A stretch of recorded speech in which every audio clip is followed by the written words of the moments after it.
taliska booliska Puntland ayaa shaqadii ka joojiyay laba sarkaal oo la sheegay inay ku lug yeesheen dhacdo ay dhawaan ciidamada booliska magaalada Qardho xabsiga ugu taxabeen dhalinyaro Qardho u badan oo ku caweynayay meelaan magaalada ka fogeyn. ciidamada ayaa muuqaalka ka duubay dhalinyarada kadibna baraha bulshada ku faafiyay. taliyaha booliska Puntland Cabdi Xuseen Xasan Cabdiyare ayaa sheegay inuu xuduudaar ka bixinayo falka ay ku kaceen boolisku.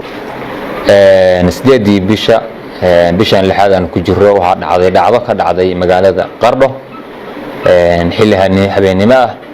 dhacdadaas oo ku saabsanayd ciidanka booliska Puntland ee magaalada Qardho ka howlgala iyo shacab degan magaaladaasi. waxaan rabaa runtii inaan halkan ka sheego inaan magacayga iyo magaca booliska Puntland ku hadlaya inaan cududaar ka bixiyo arintii ka dhacday boolisku ku kacay magaalada Qardho xilli habeenimo ah. haddii ay dhacdo booliska waxa laga maarmaan inuu qaado tallaabooyin. waxaan rabaa tallaabadii ugu horeysay oo aan qaadnay waxay noqotay inaan guddi uu hogaaminayo taliye ku-xigeenka Puntland taliyahayga General Caydiid aan meesha u diro ay ka kooban yihiin waaxda baarista CID-da xafiiska ciidanka iyo xeraaliyaha ciidanka maxkamadda ciidanka qalabka sida team ay ka kooban yihiin inaan Qardho u diro oo bal ku soo sameeya baaris kiiskii ka dhacay magaalada Qardho.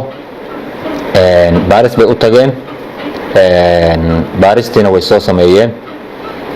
tallaabada xigtaahi waxay dib ugu soo noqdeen Garowe maantay iyagoo riboodkii iyo warbixinadii wada.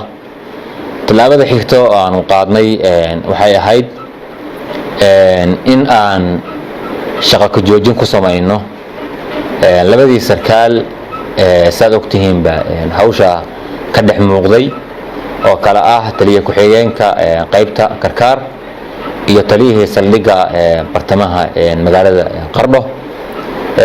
aan ku sameynay shaqo joojin. tallaabadaas iyaduna waa tallaabada ku xigtay aan qaadnay.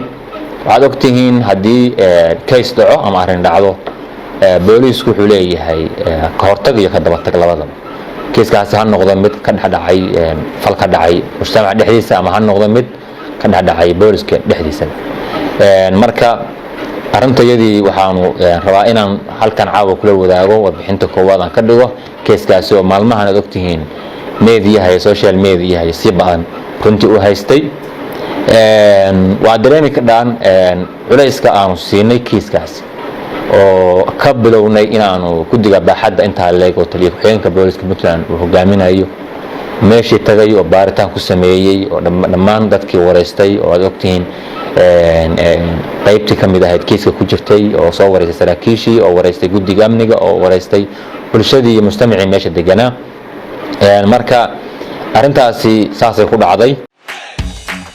shirkadda Dahabshiil waxay macaamiisheeda meel kastoo idaafaha caalamka ay ka joogaan ugu bushaaraynaysaa in iyaga oo jooga guryahooda ama base goobahooda shaqo ay heladooda iyo asxaabtooda lacagaha ugu diri karaan si fudud adiga oo isticmaalaya abka Talk Remit. sidoo kale waxaa lacagaha lagu soo diro ku heli kartaa adeegga e-Dahab.